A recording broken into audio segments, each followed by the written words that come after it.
या अल्लाह या रहमान या रहीम या करीम। अल्हम्दुलिल्लाहि रब्बिल आलमीन वस्सलातु वस्सलामु अला सय्यिदिल मुरसलीन मुहम्मदिन व अला आलिहि व अस्हाबिहि अजमाइन, अम्मा बाद। फ़अऊज़ु बिल्लाहि मिनश शैतानिर रजीम, बिस्मिल्लाहिर रहमानिर रहीम, वल्लज़ीना हुम अनिल लग़्वी मुअरिज़ून। वक़ाल अल्लाहु तआला वल्लैलि इज़ा यग़शा वन्नहारि इज़ा तजल्ला, सदक़ल्लाहुल अज़ीम। वक़ाल अन्नबिय्यु सल्लल्लाहु अलैहि वसल्लम मिन हुस्नि इस्लामिल मर्इ तर्कुहु मा ला यानी, औ कमा क़ाल अलैहि सलातु वस्सलाम। मेरे मुअज़्ज़ज़ दीनी भाइयों, अल्लाह तबारक व तआला ने इंसान को जो ज़िंदगी अता फरमाई, ये बहुत कीमती शे है।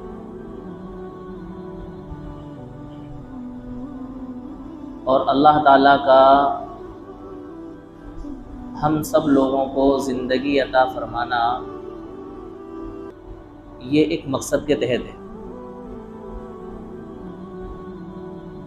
और अल्लाह ताला का हमें ज़िंदगी देना ये इसलिए है कि हम अपनी ज़िंदगी अल्लाह ताला के अहकामात के मुताबिक गुजारें और अल्लाह ताला की मान के गुजारें। देखिए, दुनिया में बसने वाला हर इंसान, चाहे वो गांव देहात का रहने वाला हो, शहर का रहने वाला हो, यूरोप अमेरिका का रहने वाला हो या एशिया अफ्रीका का रहने वाला हो,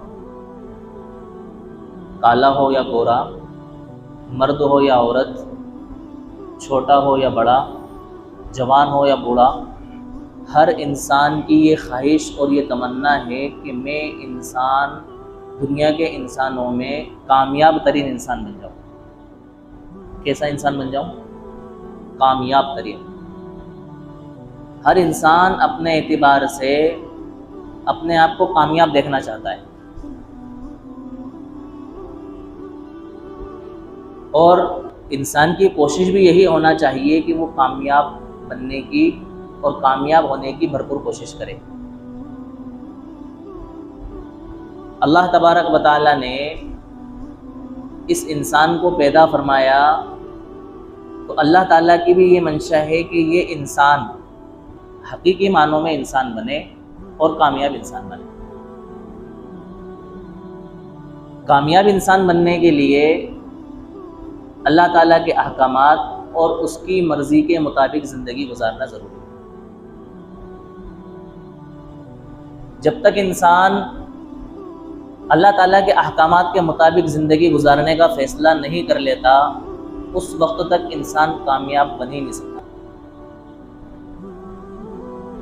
और अल्लाह ताला के अहकामात के मुताबिक ज़िंदगी गुजारने के लिए इंसान को एक बहुत ही अहम काम की ज़रूरत होती है, जिससे हमारा माशरा यकसर खाली है। वो है वक्त की अहमियत। टाइम टेबल चार्ट कि मैं अपने वक्त को किस तरह से गुजारूं, अपना वक्त कीमती कैसे बनाऊं और इस वक्त से फ़ायदा उठा के मैं अपने आप को कामयाब कैसे बनाऊं। तारीख़ गवाह है कि जिन लोगों ने वक्त की कदर की, वक्त ने उनकी कदर की। तहतुस सरा से वक्त ने उठा करके उनको उरूज तक पहुंचा दिया। बस्तियों और ज़वाल से निकाल करके अल्लाह ताला ने उनको बुलंद बाला कर दिया। किन लोगों को? जिन्होंने वक्त की कदर की, वक्त को अहमियत दी।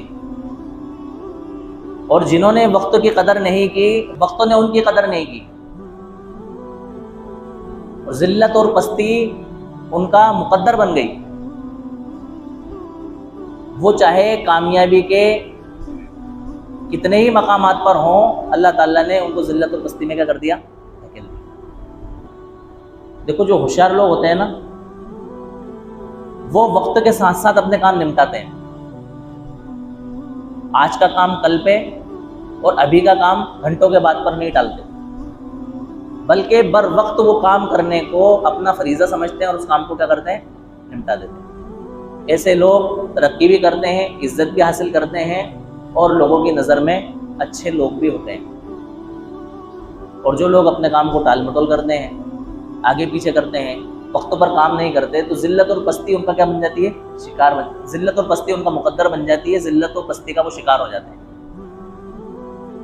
और हमेशा उनको ज़िल्लत उठानी पड़ती है। आप देखें, किसी कारीगर से हमने कोई काम करवाया, उस कारीगर ने वक्त पर काम नहीं किया तो हम उसको इनाम देंगे, क्या कहेंगे, 2-4-10 बातें सुनाएंगे।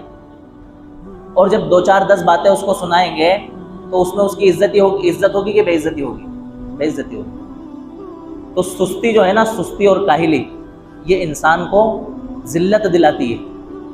और वक्त पर काम करना, काम को टाल मटोल ना करना, ये इंसान को इज्जत दिलाता है। तो वक्त जो है ना, ये बहुत बड़ा सरमाया है हमारे लिए, बहुत कीमती शय है। एक एक मिनट, एक एक लम्हा, एक एक पल हमारे लिए बड़ा कीमती है, हम इसको ज़ाये कर रहे हैं। न जाने अपनी उम्र के कितने औकात हमने जो है ना लायानी में, फजूल बातों में, फजूल कामों में, बेहुदा चीज़ों में खर्च कर दिए, हमें पता ही नहीं था। देखो, वक्त एक ऐसी चीज़ है जिसको ख़रीदा नहीं जा सकता, गया वक्त हाथ नहीं आता है। जो वक्त आपका निकल गया, आप इस वक्त को कीमत देकर के खरीदना चाहें, नहीं खरीद सकते। जो वक्त गुजर गया सो गुजर गया। समझदार आदमी के लिए लाजिम है कि वो बुरा वक्त आने से पहले पहले अच्छे वक्त का फ़ायदा उठाते हुए अपना एक शेड्यूल बना ले और उस वक्त से फ़ायदा उठा करके अपनी कामयाबी की, तरक्की के दर्जात मुतय्यन कर ले। अल्लाह ताला ने वक्त दिया है, अभी मौका है। भाई अल्लाह के रसूल सल्लल्लाहु अलैहि वसल्लम ने फरमाया ना, नेमतानी मग़बूनुन फ़ीहिमा कसीरुम मिनन नास अस्सिहत वल फ़राग़। ये दो नेमतें ऐसी हैं जिन दो नेमतों के बारे में अक्सर व बेशतर इंसान धोखे में मुब्तला है। उनमें से एक नेमत क्या है, सेहत, तंदुरुस्ती। अल्लाह ताला ने जवानी दी है, सेहत दी है, तंदुरुस्ती दी है, लेकिन इंसान ठीक है, अभी तो वक्त है, अभी तो मेरा बचपना है, अभी तो मेरी जवानी है, बहुत टाइम मेरे पास है, कर लूँगा, बाद में कर लूँगा, अगले साल कर लूँगा। और इन्हीं सारी चीज़ों में वो अपना अच्छा खासा सेहत का वक्त क्या कर देता है, ज़ाया कर देता है। वक्त निकल जाता है उसके हाथ से, कुछ नहीं कर पाता, वो सिर्फ ये सोचते हुए कि बाद में कर लूँगा। इंसान को तंदुरुस्ती मिल जाना, सेहत मिल जाना, ये बहुत बड़ी अलामत है। एक दिन अगर हमें बुखार आ जाए तो बताओ हमारी ज़िंदगी का निज़ाम कैसे तब्दील होता है, कितनी दिक्कतों का और कितनी परेशानियों को हमें सामना करना पड़ता है। किसी चीज़ में दिल नहीं लगता, काम करने में दिल नहीं लगता, किसी से बात करने में दिल नहीं लगता, खाने पीने में दिल नहीं लगता, पूरे बदन थकान से चूर, हाथ पैर थकान से चूर, मुंह का मज़ा ख़राब, मुंह का टेस्ट ख़राब, मैदे का निज़ाम ख़राब, क़ज़ाए हाजत करने का निज़ाम ख़राब, सारी चीज़ बिल्कुल इंसान एक ऐसा हो जाता है कि यार बस कैसे मुझे इससे छुटकारा है। फिर इंसान को उसका अच्छा वक्त याद आता है, सेहत याद आती है कि यार अल्लाह ताला ये जो कभी कभी बीमारी देते हैं ना हमें, इसीलिए देते हैं कि आप याद करो और गौर करो और इस बात के बारे में सोचो कि जब तुम अच्छे हो तो तुम्हें बहुत अच्छे काम करने का मौका मिला है। इस अच्छी सेहत और तंदुरुस्ती के ज़माने का फ़ायदा उठा करके तुम अच्छे काम अंजाम दो। और दूसरी नेमत जो है वो है फरागत, फुर्सत, टाइम मिला हुआ है, कोई लोड नहीं है हमारे ऊपर, न कमाने का लोड, न मजदूरी का लोड, ना और कोई वजन बीवी बच्चों का, बिल्कुल फारिगुल बाल हैं, फ्री हैं एकदम। वक्त है, इस वक्त का फ़ायदा उठाएं। अगर पढ़ाई कर रहे हैं तो इस वक्त को पढ़ाई के लिए वक्फ कर दें, कि मेरा और कोई काम है ही नहीं, मुझे पढ़ना ही है बस खाली, मुझे कमाने नहीं जाना है, मुझे मजदूरी करने नहीं जाना है, मुझे और कोई काम करने के लिए नहीं जाना है, मेरे पास फुर्सत है, इस फुर्सत का फ़ायदा उठाते हुए मैं काय पे ध्यान दूँ? अपनी पढ़ाई लिखाई पे ध्यान दूँ, मेहनत से पढ़ूँ, मैं जो कुछ पढ़ूँ अच्छा पढ़ूँ, तवज्जो के साथ पढ़ूँ, ध्यान के साथ पढ़ूँ, लगन के साथ पढ़ूँ। वक्त मिला हुआ है, नमाज का टाइम है, अपने उस वक्तों का फ़ायदा उठाते हुए नमाज के लिए आए। देखो माशाल्लाह, हमें तो बड़ी शहर में होने की वजह से अल्लाह ताला की नेमतें मिली हुई है। जब चाहे हम अभी फ़िलहाल लगभग 12:35 से लेकर के 3:30 सवा 3 बजे तक हम जोहर की नमाज कहीं पे भी पढ़ सकते हैं जमात के साथ। यहाँ नहीं मिली वहाँ चले गए, वहाँ नहीं मिली वहाँ चले गए, यहाँ नहीं मिली वहाँ चले गए, जहाँ मौका मिला वहाँ हमने नमाज पढ़ ली। अभी फुर्सत नहीं मिली, कुछ देर बाद फुर्सत मिल गई, फिर पढ़ ली। असर का वक्त आया, असर की नमाज पढ़ ली, मगरिब का वक्त आया, मगरिब की नमाज पढ़ ली। ये ना सोचें कि नहीं यार अभी तो सुस्ती आ रही है। देखो सुस्ती जो है ना, सुस्ती, इस सुस्ती को दूर करने का नुस्खा हजरत मौलाना अशरफ अली थानवी रहमतुल्लाह अलैह ने यह बतलाया कि जब इंसान को किसी भी खैर का काम करने में सुस्ती आए और उसका ये जहन बने कि नहीं यार आज मन नहीं कर रहा है, इस काम को छोड़ देते हैं, कल कर लेंगे या बाद में कर लेंगे, तो उसका फौरी इलाज ये है कि इंसान अपने दिल को समझाए और फौरन ये इरादा बदले कि नहीं ये काम मुझे कल पे नहीं डालना है, आज ही करना है, और उस काम को करने में लग जाए। उसका नफ्स और शैतान उसको ये समझा रहा है कि तेरे पास टाइम नहीं है। ये जो चीज़ है ना कि मेरे पास टाइम नहीं है, इसने भी इंसान को धोखे में डाला है, बेबसी का शिकार किया है इसने, एहसास कमतरी का शिकार किया है कि मेरे पास टाइम नहीं है। ये एक नंबर का झूठ है। नहाने का टाइम आपके पास, गपशप करने का टाइम आपके पास, मोबाइल चलाने का टाइम आपके पास, खाने पीने का टाइम आपके पास, चौराहों पर घूमने का टाइम आपके पास, दुनिया के सारे कामकाज करने का टाइम आपके पास, लेकिन नमाज पढ़ने का, दीन के काम करने का टाइम आपके पास नहीं है। ये इंसान को इस चीज़ ने काय में डाला? धोखे में डाला कि मेरे पास टाइम नहीं। टाइम होता नहीं है, निकालना पड़ता है। क्या करना पड़ता है? निकालना पड़ता है, सुस्ती खत्म करना पड़ती है। अल्लाह के रसूल सल्लल्लाहु अलैहि वसल्लम ने सुस्ती से पनाह मांगी है। अल्लाहुम्मा इन्नी अऊज़ु बिका मिनल अज्ज़ वल कसल, अल्लाहुम्मा इन्नी अऊज़ु बिका मिनल हम्मि वल हुज़्न वल अज्ज़ वल कसल वल जुब्न वल बुख़्ल व मिन फितनतिद दैन व कहरिर रिजाल। गम से, टेंशन से, ऐसा इज्ज जो कि आपको बेबस कर दे, किसी तरह का कोई काम ना कर सके, इससे, सुस्ती से, बुखल से, कंजूसी से और कर्ज से। बात समझ में आ रही? इन सारी चीजों से अल्लाह के रसूल सल्लल्लाहु अलैहि वसल्लम ने क्या मांगी? पनाह मांगी। हमें भी सुस्ती से क्या करना चाहिए? पनाह मांगना चाहिए। सुस्तड़ इंसान जो है ना, माशरे में पसंद नहीं आता है, कोई भी उसको पसंद नहीं करता है, और हमारे माशरे का ये अलमिया है। सुस्ती ने हमारी कमर तोड़ रखी है, ना हम दीन के ना दुनिया के। इस सुस्ती की वजह से, इस गफलत और लापरवाही की वजह से, टाइम टेबल सही सेट ना करने की वजह से हमारा दुनिया का भी निज़ाम बिगड़ा हुआ है और आखिरत का भी निज़ाम बिगड़ा हुआ है। हम फजूल कामों में लगे हुए हैं। ये मोमिन की शान नहीं है। अल्लाह तबारक व तआला ने कामयाब ईमान वालों की जो सिफतें बयान फरमाई, उसमें फरमाया वल्लज़ीना हुम अनिल लग़्वी मुअरिज़ून, कि कामयाब ईमान वाले वो हैं जो कि लग़्व बातों से और लग़्व चीज़ों से बचते हैं। उलमा ने इस आयत के दो मतलब बयान फरमाए। एक मतलब तो ये है कि बेहुदा चीज़ों से और बेहुदा बातों का जवाब देने से बचते हैं। कोई आपको गाली दे रहा है, उसका जवाब गाली से नहीं देना। कोई आपके साथ बदतमीजी कर रहा है, बदतमीजी का जवाब बदतमीजी से नहीं देना। कोई आपसे बेहुदगी के साथ पेश आ रहा है, आपको उसके साथ बेहुदगी से पेश नहीं आना है। ये हुआ लग़्व चीज़ से और फजूल चीज़ से अपने आप को बचाना। आप देखें, अगर गलती से आपकी गाड़ी किसी की गाड़ी से टकरा गई, तो इंसान के अखलाक का मेयार अगर देखना हो ना, तो दो मेयार हैं इस ज़माने में। एक मेयार तो ये है कि उसकी बीवी से जाके पूछो कि इसके अखलाक कैसे हैं, आपके साथ कैसे पेश आता है। आपको नहीं पूछना है, किसी घर की खातून को पहुंचा करके पूछवा लेना है। और दूसरा ये है कि गलती से अगर आपकी गाड़ी टकरा गई, तो वो आपके साथ किस तरह से पेश आ रहा है, आपको पता चल जाएगा कि कितना अखलाकमंद इंसान है। बगैर गाली के बात ही नहीं करते, और गाली समझने को अपनी इज्जत समझते हैं। क्या समझते हैं? इज्जत समझते हैं। ऐसे शख्स को गाली दे रहे होते हैं माँ की, कि जो उसकी माँ के मर्तबे पे होती है और दर्जे में होती है, इतनी उम्र की खातून होती है, लेकिन उसको माँ की गाली दे रहा होता है।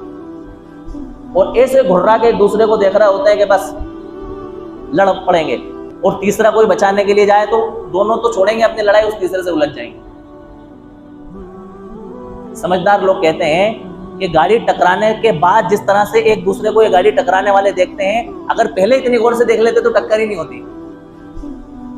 जितनी गौर से गाड़ी के टकराने के बाद आपस में एक दूसरे को देखते हैं, अगर इतनी गौर से पहले देख लिया होता तो ये टक्कर ही नहीं होती ना। तो फरमाया कि लग़्व, जो अल्लाह ताला ने फरमाया कि ईमान वाले, जो कामयाब ईमान वाले हैं, उनकी सिफत ये है कि वो लग़्व बातों से क्या करते हैं? बचते हैं।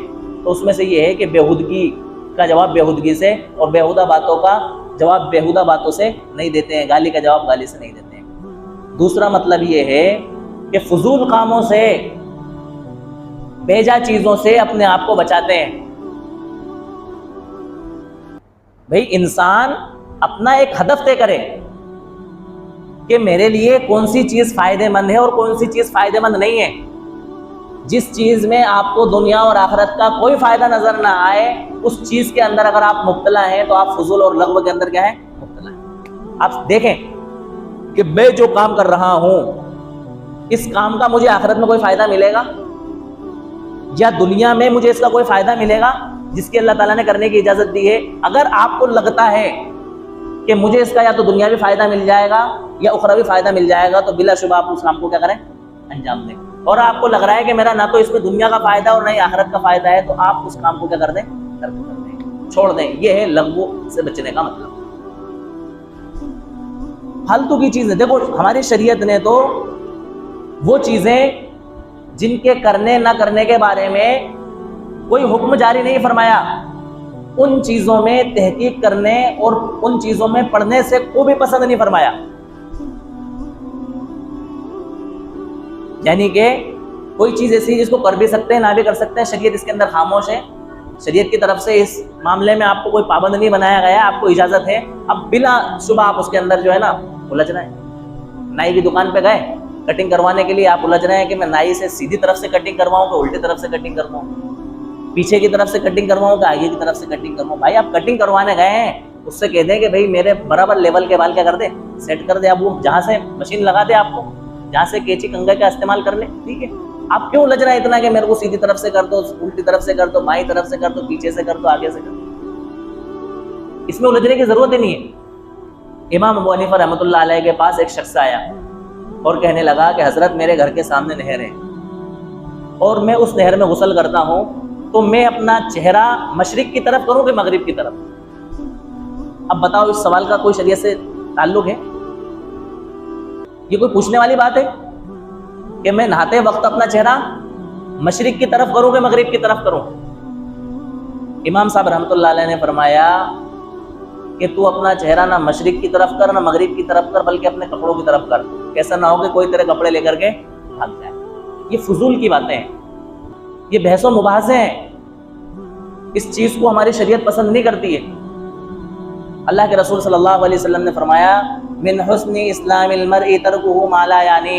इंसान के इस्लाम की खूबी में से सबसे बड़ी खूबी यह है कि वो लायानी बातों को छोड़ दे। क्या कर दे? लायानी को छोड़ दे। लायानी जिसका कोई हासिल ही नहीं, जिसका कोई मतलब ही नहीं। क्रिकेट आज नशा बना हुआ है हमारे नौजवानों का। घंटों घंटों अल्लाह की कसम इस क्रिकेट के चक्कर में हमारी नस्ल तबाह बर्बाद हो रही है। एग्जाम चल रहे हैं, इधर आईपीएल चल रहा है, हमारे बच्चे हमारे नौजवान एग्जाम की तैयारी करने की बजाय आईपीएल से क्या हो रहा है? लुत्फअंदोज हो रहा है। किसने कितने छक्के मारे, कितने चौके मारे, कौन कौन से रिकॉर्ड पर आया, कौन फर्स्ट नंबर पर आया, किसने कितने विकेट लिए, इस बार कौन सी टीम जीतेगी, किसके कितने अंक हो गए, कितने पॉइंट हो गए। भैया हमारा इनसे क्या फायदा? बताओ आप। कोई फायदा है? दुनिया का कोई फायदा है कि आपसे कोई न्यूज एंकर पूछने के लिए आ रहा है कि भैया बताओ सबसे ज्यादा सेंचुरी कम वक्तों के अंदर किसने मारी? आज तक किसी से पूछा? तो आप सारी दुनिया में फेमस हो जाएंगे कि भाई इस इंसान से जो भी सवाल क्रिकेट के मुतालिक न्यूज़ एंकर ने किए सारे जवाब इसने दे दिए। ये फालतू की बातें हैं, फजूल बातें हैं। इन फजूल बातों से ईमान वालों को बचना चाहिए। ईमान वाले की शान नहीं है इन चीज़ों के अंदर मुब्तला होना। एक बड़े अल्लाह वाले गुजरे हैं, मिर्ज़ा मजहर जाने जाना रहमतुल्लाह अलैह। हज़रत मौलाना अशरफ अली थानवी रहमतुल्लाह अलैह ने एक इनका अजीब व गरीब वाक़या जिक्र फरमाया। बड़े नाजुक मिजाज शख्स थे। दिल्ली के अंदर इनका क़याम था। इनके नाजुक मिजाजी के भी बड़े वाक़यात हैं। तफसीर मजहरी जो आपने एक नाम सुना होगा, तफसीर की किताब है, ये इनके नाम पर ही इसका नाम रखा गया है। किसके नाम पे? मिर्ज़ा मजहर जाने जाना रहमतुल्लाह अलैह। ये बड़ी अल्लाह वाली शख्सियत थी। बल्ख से, ये एक शहर का नाम है जो कि उस वक्त में तुर्किस्तान के अंदर था। वहाँ से दो लोग हजरत की खिदमत में बैत होने के लिए आए कि हमें हजरत से क्या करना है, फ़ायदा उठाना है। बड़े चर्चे हैं हजरत के, जैसे अभी माशाल्लाह कल हमारे वहाँ हजरत मौलाना खलीलुर रहमान सज्जाद नोमानी मद्दज़िल्लहुल आली तशरीफ़ लाए। आप में से कुछ लोग वहाँ शरीक होंगे। कितनी गहरी और कितनी पॉइंट की बातें बतलाई। ये होती है कौम से हमदर्दी, ये होती है कौम की तड़प। इस तरह के उलमा जो है ना मफकूद है हमारे माशरे से। कितनी प्यारी बातें आपने बतलाई। क्या कहा हजरत ने एक बात कि हमारे उलमा ऐसी घिसी पिटी बातें करते हैं कि अवाम सुनने के लिए ही नहीं आती है। उनको पता है कि वही सब पुरानी बातें, कोई नई बात हमें बताते ही नहीं जिससे हमारा मुस्तकबिल रोशन हो। और हमें तो वो इंतज़ार करते हैं कि कब खुतबे का टाइम होगा और हम नमाज़ पढ़ने के लिए जाएंगे। ये इसमें हम लोग अपनी गलती मानते हैं, वाक़ईतन यहाँ भूल है। तो फरमाया कि हम हजरत की खिदमत में आए, वो लोग बल्ख से चल करके तुर्किस्तान से। तो हजरत का क़याम जिस मस्जिद के अंदर था दिल्ली की, उस मस्जिद में एक हौज़ बना हुआ था। उस हौज़ पर ये लोग बैठ गए और चर्चा करने लगे कि इस मस्जिद का हौज़ बड़ा है कि अपने शहर की मस्जिद का हौज़ बड़ा है। गुफ्तगू चल रही, एक कह रहा है कि ये बड़ा है, दूसरा कह रहा है वो बड़ा है, वो अपनी दलील दे रहा है, तीसरा अपनी दलील दे रहा है। वहीं से हजरत का गुजर हो गया इस बात को सुनते हुए। नमाज से फरागत के बाद जब हजरत की खिदमत में हाजिर हुए तो हजरत ने पूछा कि भाई कैसे आना हुआ। कहा कि हजरत हम आपसे बैत होने के लिए आए। हजरत ने फरमाया बैत तो बाद में होना, पहले ये बताओ कि आप किस नतीजे पर पहुंचे। आपने तस्फिया कर लिया कि दिल्ली की मस्जिद का हौज़ बड़ा है कि आपके शहर की मस्जिद का हौज़ बड़ा है। तो लोग शर्मिंदा हो गए कि हमें तो पता ही नहीं था कि यही हजरत है, इनसे हमें मिलना है, पहचानते नहीं थे हजरत को। कहा तुम्हें फजूल बातें करने का बहुत शौक है, जाओ पहले तुम जो है ना इस चीज को, इसकी तहकीक करो और पहले इसका तस्फिया कर लो कि कौन सा हौज़ बड़ा है और कौन सा हौज़ छोटा है, उसके बाद में बात की बात करेंगे। एक चीज तो ये है कि तुम्हें फजूल बातें करने का बहुत शौक है, दूसरा ये है कि बिला तहकीक तुम्हें बातें करने का मलका है। जब तुम्हें पता ही नहीं है कि कौन सा हौज़ बड़ा है कौन सा हौज़ छोटा है, तो तुम बिला तहकीक बातें क्यों कर रहे हो उस तरह की, और इन बातों से तुम्हारा क्या फायदा। इस तरह से उनको तंबीह फरमाई और फरमाया कि ये ईमान वालों की शान शान नहीं है। जैसा कि मैंने बतलाया, कामयाब ईमान वालों की ये पहचान है कि वो लग़्व बातों से और फजूल बातों से अपने आप को क्या कर लेते हैं, बचा लेते हैं। वल्लज़ीना हुम अनिल लग़्वी। हमारा वक्त जो है ना, कसम खुदा की इतना ज़ाय हो रहा है, इतना ज़ाय हो रहा है कि मैं आपको कुछ नहीं बताऊं। बेजा बगैर सोचे समझे हम वक्त का कोई फायदा ही नहीं उठा रहे हैं। और हमेशा में ये शिकवा है कि वक्त नहीं है, टाइम नहीं है, टाइम नहीं है। अरे हमारे अकाबिर के वाक़यात तो हम पढ़ें, सल्फ़े सालिहीन के वाक़यात पढ़ें, सहाबा की ज़िंदगी देखें, ताबीईन की ज़िंदगी देखें, तबे ताबीईन की ज़िंदगी देखें, अइम्मा मुज्तहिदीन की ज़िंदगी देखें, मुहद्दिसीन की ज़िंदगी देखें, मुफस्सिरीन की ज़िंदगी देखें। इन्होंने इन वक्तों का फ़ायदा उठाते हुए कितने बड़े बड़े कारनामे अंजाम दे दिए। अभी करीब में हज़रत मौलाना अशरफ अली थानवी रहमतुल्लाह अलैह ने हज़ारों की तादाद में किताबें लिख डाली। उस ज़माने में जबकि हाथों से लिखने का रिवाज था, कंप्यूटर और लैपटॉप नहीं हुआ करते थे कि आपने फट फट फट फट टाइपिंग की और आपका घंटों का काम मिनटों में हो रहा है। हाथ से लिखना है, और कलम भी, ये पेन नहीं हुआ करते थे, वो दबा चला करते थे और वो कलम लकड़ी के बनाए जाते थे और उनसे लिखना होता था। 1000 से ज़ायद हजरत की किताबें हैं। बाज़ हजरत तो फरमाते हैं कि 1800 किताबें आपने लिखी। हम पढ़ भी नहीं सकते 1800 किताबें। ये कैसे हुआ? ये अपने वक्तों का उन्होंने फ़ायदा उठाया, अपने टाइम टेबल का फ़ायदा उठाया। हम टाइम टेबल से फ़ायदा नहीं उठाते। देखो वक्त में तंगी और फराखी दोनों हैं जैसे रबड़। वक्तों में तंगी भी है, अगर आप इसका फायदा नहीं उठाओगे तो ये वक्त तो सुकड़ता जाएगा, खत्म होता चला जाएगा, फायदा नहीं उठाओगे, कोई फायदा हासिल नहीं कर पाओगे। और इसमें फराखी भी है, यानी कुशादगी। आप इस वक्त को जितना कामयाब बनाना चाहोगे उतना कामयाब ये बन जाएगा। कितनी प्यारी बात मौलाना इस्माइल साहब रहमतुल्लाह अलैह ने उर्दू ज़बान की दूसरी किताब में जिक्र फरमाई, जो कि हम पढ़ते नहीं। क्या फरमाया? बचपन में हमने ये बात पढ़ी थी, वक्त में तंगी और फराखी दोनों है जैसे रबड़, खींचने से जाती है बड़ और छोड़ने से जाती है सुकड़। रबड़ देखा ना, इतना छोटा टुकड़ा हो, अगर उसको खींचेंगे तो बड़ी हो जाएगी और छोड़ देंगे तो सुकड़ जाएगी। इसी तरह से वक्त का अगर सही फायदा उठाएंगे, वक्त का सही इस्तेमाल करेंगे, इस वक्तों में बरकत होगी, इस वक्त से फायदा होगा, हमें कामयाबी मिलेगी और ये वक्त हमारे लिए क्या हो जाएगा? कुशादा हो जाएगा, बढ़ जाएगा। इसका फायदा नहीं उठाएंगे, सुस्ती और काहिली में वक्त गुजार देंगे, ये वक्त सुकड़ करके खत्म हो जाएगा। बात समझ में आ रही है मेरी? वक्त बहुत बड़ी कीमती चीज है, एक एक पल का हिसाब हमसे लिया जाएगा। हम गफलत में हम सोच रहे हैं कि बस मर के तो जाना है, सबको मरना है, यकीनन मरना है, लेकिन इस बात का अंदाजा और पता हमें आंख बंद होने के बाद चलेगा, अभी हमें पता नहीं चल रहा है। बात समझ में आ रही? आंख बंद होने के बाद हमें पता चलेगा कि हमारा एक एक लम्हा कितना कीमती था। एक लम्हा जिसमें आपने सुभान अल्लाह अल्हम्दुलिल्लाह कह दिया, ये आपके मीज़ान अमल को भर देता है। आपका ये वक्त ज़ाया हो गया, आपको पता चलेगा काश के मैंने इस वक्त में सुभान अल्लाह और अल्हम्दुलिल्लाह कह लिया होता। एक लम्हा जिसमें आपने कोई नफरमानी की अल्लाह ताला की, अल्लाह ताला ने आपको जहन्नम का मुस्तहिक बना दिया, पता चलेगा काश के मैं इसमें नफरमानी से बच चुका होता और जहन्नम से बच जाता। सारी जिंदगी गुनाहों में गुजरी, एक लम्हा आपने अल्लाह के सामने गिड़गिड़ा करके 2 आंसू अपनी आंखों से निकाल दिए, अल्लाह ताला को पसंद आ गए, अल्लाह ताला ने आपकी मग़फ़िरत कर दी। आपको पता चलेगा कि ये लम्हा मेरे लिए कितना कीमती था। एक लम्हा आपको जहन्नम में भी पहुंचा सकता है और एक लम्हा आपको जन्नत में भी पहुंचा सकता है। ये आपके ऊपर डिपेंड है कि आप अपने आप को जहन्नमी बनाना चाहते हैं कि जन्नती बनाना चाहते हैं। तो ये हमारी कौम का और हमारे माशरे का सबसे बड़ा अलमिया है कि हम वक्त का सही इस्तेमाल नहीं करते। वक्त से जो खातिर खा फायदा उठाना चाहिए वो फायदा हम नहीं उठाते। इसकी वजह से हम जो है ना पस्ती का शिकार होते चले जा रहे हैं। बच्चे टाइम पे होमवर्क नहीं कर रहे हैं, बताओ आप, हमारे माशरे का ये हाल। स्कूल का टाइम हो रहा है, उससे आधा घंटा पहले सिर्फ होमवर्क करने बैठ रहे हैं, सटा लिखे जा रहा है, और 5-10 मिनट स्कूल में क्या पहुंच रहा है? लेट पहुंच रहा है। और स्कूल वाले भी इस गर्ज से कि अगर हमने बच्चे पर ज्यादा सख्ती की तो हमारे स्कूल से बच्चे को निकाल लिया जाएगा और हमारी इनकम का क्या हो जाएगा? नुकसान हो जाएगा। वो भी उसमें कोई खास खातिर का फायदा नहीं ले रहा है। फीस से उनको मतलब है सिर्फ, आपका बच्चा पढ़ने जाए ना जाए उससे उनको कोई मतलब नहीं है। मैं नहीं समझता हूँ कि आपका बच्चा किसी स्कूल में बगैर वहां बताए हुए 8 दिन गैर हाजिर रहा हो और आपके घर फोन आ गया हो कि भाई आपका बच्चा 8 दिन से पढ़ने नहीं आ रहा है, क्या बात?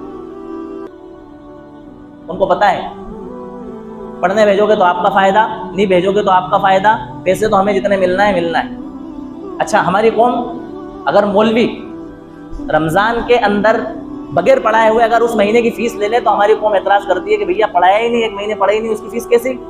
और वो स्कूल वाले अगर आप कैलकुलेट करें तो कसम खुदा है कि 5 महीने से ज्यादा नहीं पढ़ाते हैं और पूरे 12 महीने की फीस लेते हैं। आप जोड़ लेना, 4 तो हो जाएंगे लेकिन 6 महीने की तालीम नहीं बनेगी पूरी। जोड़ लेना आप तन्हाई में, कभी कैलकुलेट कर लेना इस चीज का, कितने दिन की सिर्फ पढ़ाई होती है। लेकिन हमारे मुंह से कभी ये नहीं निकला कि आप पढ़ाते 5 महीने और फीस साल भर की लेते हो। ये हमारी बेहिसी, ये हमारी गफलत है, लापरवाही। तो फरमाया कि ईमान वालों की पहचान ये है कामयाब कि आप अपने आप को लग़्व और बेहुदा चीजों से क्या करें? बचाएं। अपने निज़ाम को बनाएं टाइम टेबल के, अपने औकात को कीमती बनाएं। कीमती बनाने के लिए कुछ पॉइंट्स मैं आपको इस बचे हुए वक्तों में बताना चाहता हूं, जिसके जरिए आप अपने वक्त को कीमती बना सकते हैं और रबड़ की तरह पनपा सकते हैं और चौड़ा कर सकते हैं और बहुत कुछ फायदे इस वक्त से उठा सकते हैं। सबसे पहले एक मौसिर मैं आपको ये नुस्खा बता रहा हूं कि आप 1 हफ्ते तक अपने बारे में ये अंदाजा लगाएं कि मुझे अपना टाइम टेबल सुबह से लेकर के शाम तक कैसे सेट करना है। सुबह फजर से पहले मुझे क्या काम करना है, फजर के बाद क्या करना है, उसके बाद मुझे सोना है कि नहीं सोना है, उसके बाद क्या करना है, फिर दुकान पे कब जाना है, खाना कब खाना है। हमारा तो खाने का भी टाइम नहीं है, कोई 4 बजे खाना खा रहा है, कोई 5 बजे खाना खा रहा है, ये हमारा खाने का टाइम है। शाम का गाँव में लोग असर के बाद खाना खा लेते हैं, यहाँ हमारे सुबह का खाना कब खा रहे होते हैं? असर से पहले खा रहे होते हैं। फिर सेहतें खराब हो रही, कोई ब्लड प्रेशर का मरीज बन रहा है, कोई शुगर का मरीज बन रहा है, कोई किसी और चीज़ का मरीज बन रहा है। आपने गाँव खेड़ों में देखा किसी को? माशाल्लाह 95% लोगों की सेहत अच्छी होती है, क्योंकि उनका खाने का टाइम टेबल जो है बड़ा मुनज़्ज़म है। तो सबसे पहले एक हफ्ते तक हम अपने बारे में गौर करें कि मुझे अपना जो है ना किस वक्त में कौन सा काम करना है, इसका पूरा एक निज़ाम बनाएं। उसके बाद में आप क्या करें, रोजाना अपने रूटीन से 15 मिनट पहले उठने की कोशिश करें। कितने मिनट? 15 मिनट। इस 15 मिनट पहले उठने में आपको फायदा ये होगा कि हफ्ते भर में आपको 75 मिनट ज्यादा मिल जाएंगे। कितने मिल जाएंगे? 75 मिनट। और सबसे बड़ी चीज ये है कि आप अपने आप को फजर का पाबंद बनाएं। हर हाल में आपकी फजर छूटने ना पाए, चाहे जो हो जाए। आप ये अहद कर लें कि नहीं, मुझे फजर की नमाज छोड़ना ही नहीं।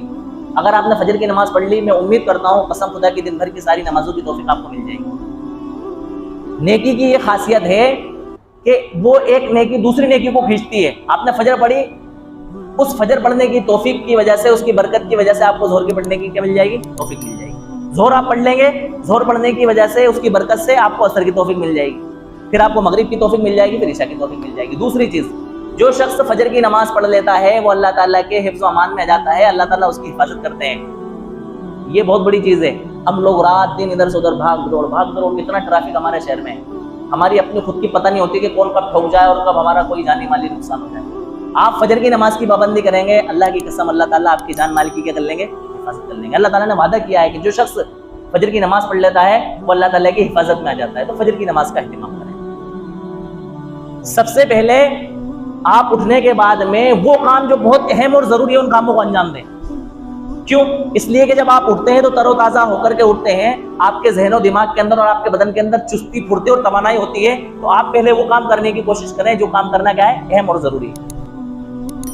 और जो काम बहुत ज्यादा जरूरी नहीं है उन कामों को आप मौकूफ कर दें, फारिग वक्त में करने की क्या करें? कोशिश करें। इस तौर पर आपका ज़हनी दबाव भी खत्म होगा और आपका जरूरी काम वक्त पर हो जाएगा। इसके बाद में आप अपना काम ये तय करें कि मुझे कोशिश ये करना है कि एक तीर से दो शिकार करना है। क्या करना है?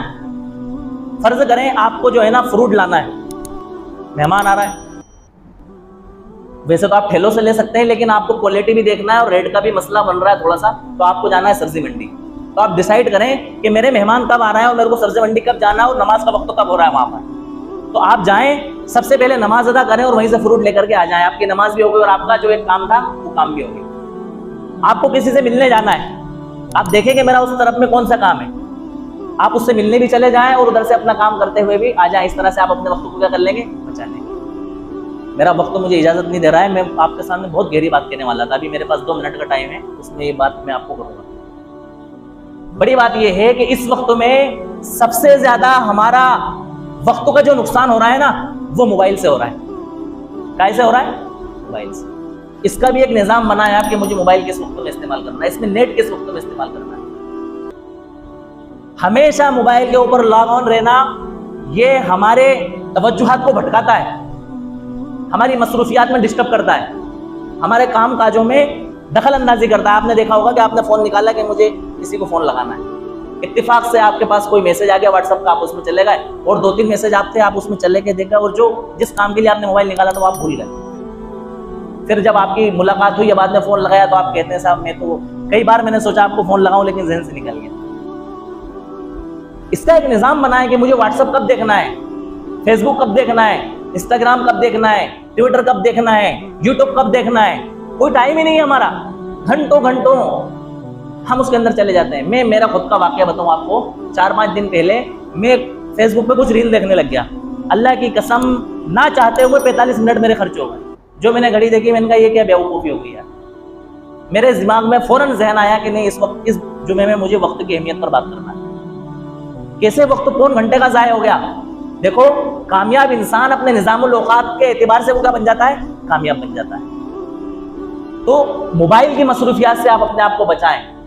इंटरनेट इतना खतरनाक है ये कि इसमें आप घुस गए तो आप घुसते चले जाएं, आपको पार ही नहीं है, आपको वक्त का टाइम का पता ही नहीं चलता है। आप अपना निज़ाम बनाएं कि मुझे दिन भर में सिर्फ आधा घंटा, 1 घंटा, 2 घंटे इसको क्या करना है? इस्तेमाल करना है। और भी कुछ पॉइंट्स थे, वक्त की तंगी की वजह से मैं उस बात को हज़फ कर रहा हूँ। अल्लाह ताला हम सबको समझने की तौफीक अता फरमाए। वाखिर दावाना अनिल हम्दुलिल्लाहि रब्बिल आलमीन।